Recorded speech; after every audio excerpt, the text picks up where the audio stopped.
In 722 BC, the Assyrian army crushes the northern kingdom. Those who escape death or exile to Assyria flood south into Jerusalem, where the descendants of David and Solomon continue to reign. One of them, Josiah, according to the Bible, finally heeds what the prophets prescribe. We're told in the book of Kings that King Josiah in the late 7th century BC was told that a scroll had been discovered in the temple archives. The scroll was brought to him, and as the scroll was being read, Josiah began to weep because he realized that it was a sacred text containing divine commands which the people had been breaking.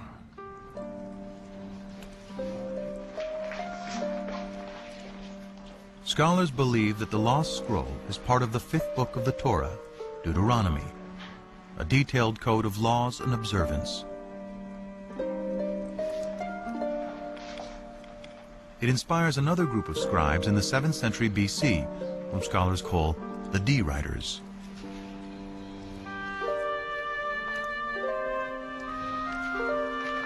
According to the documentary hypothesis, after J and E, D is the third group of scribes who write part of the Hebrew Bible.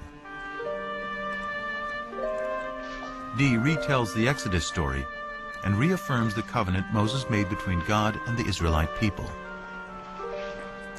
You should love the Lord your God because he has loved you. He has loved you more than any other nation. So the divine love for Israel requires a corresponding loyalty to God, an exclusive loyalty to God. And Deuteronomy, more than other parts of the Bible, is insistent that only the God of Israel is to be worshipped. To enforce the covenant, Josiah orders that idols and altars to all other deities be destroyed. The book of Deuteronomy contains the clearest prohibition of the worship of other gods, the 10 Commandments. I am Yahweh, your God. You shall have no other gods before me. You shall not make for yourself an idol. You shall not bow down to them or worship them. Deuteronomy 5, 6 through 9. The 10 Commandments appears in 2 books of the Bible, in Deuteronomy and in Exodus. It is not only a contract with Yahweh, it is also a code of conduct between people. The revelation of the 10 Commandments is an ethical revelation. And that's where the idea of justice comes in, because that's the most important thing about the way in which we treat one another. We will not kill him, we will not steal from him, and we will not lie about him. We will abide by the commandments.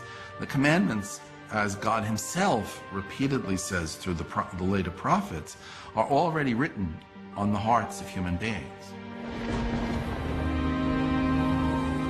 By associating the belief in one God with moral behavior, the 10 Commandments establishes a code of morality and justice for all, the ideal of Western civilization. Despite Josiah's reforms, the ancient Israelites continue to worship other gods. Their acceptance of one God and the triumph of monotheism begins with a series of events vividly attested through archaeology, ancient texts, and the Bible.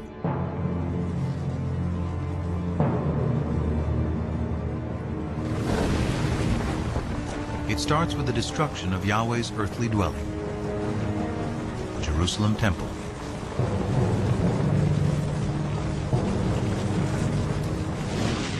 In 586 BC, after defeating the Assyrians, a new Mesopotamian empire invades Israel. The Babylonians ransack the temple and systematically burn the sacred city.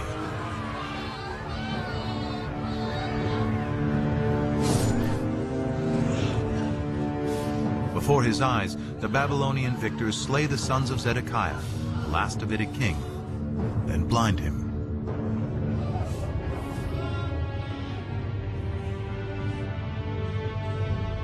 The covenant, the promise made by Yahweh to his chosen people and to David, that his dynasty would rule eternally in Jerusalem, is broken.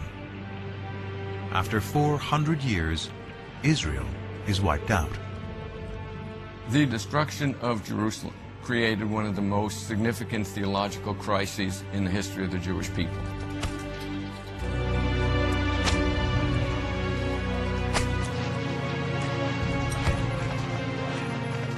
The Babylonians round up the Israelite priests, prophets, and scribes and drag them in chains to Babylon. Babylonian records confirm the presence of Israelites, including the king, in exile. In every age of disbelief, one is inclined to think God is dead. And surely those who survived the fall of Jerusalem must have thought so. After all, how could God allow his temple, his house, the visible sign of his presence among his people, to be destroyed? Without temple, king, or land, how can the Israelites survive? Their journey begins with the ancient scrolls, which some scholars speculate were rescued from the flames of the destruction. Among the exiles from Jerusalem to Babylon were priests from the temple. And they seem to have brought with them their sacred documents, their sacred traditions. According to the widely accepted documentary hypothesis, it is here in Babylon, far from their homes in Israel, that priests and scribes will produce much of the Hebrew Bible as it is known today. Scholars refer to these writers as P, or the priestly source. It was P who took all of these earlier traditions, the J source, the E source, the D source, and other sources as well,